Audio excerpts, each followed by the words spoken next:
Kitang-kita mo naman yan tol, walang katama-tama. So ibig sabihin ay hindi na palaban. Ay sa sobrang init ng panahon ngayon tol, na oversun. Kaya naman pinaliguan ng airpot tol nang mabawasan ang init niya sa katawan. Embaw!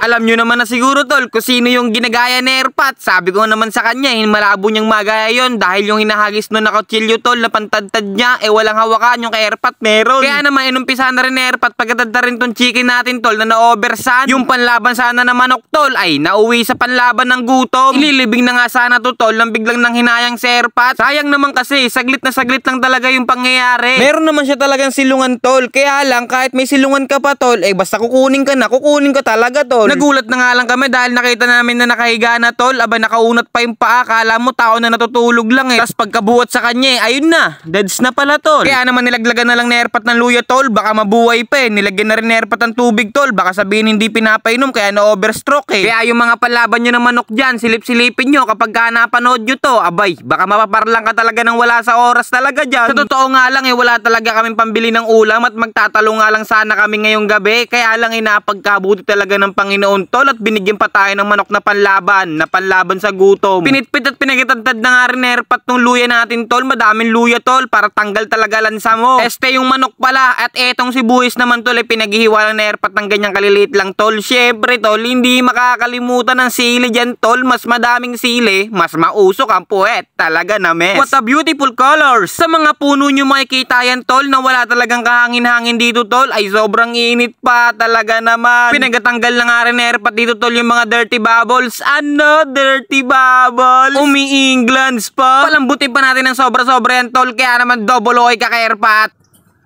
Ang galing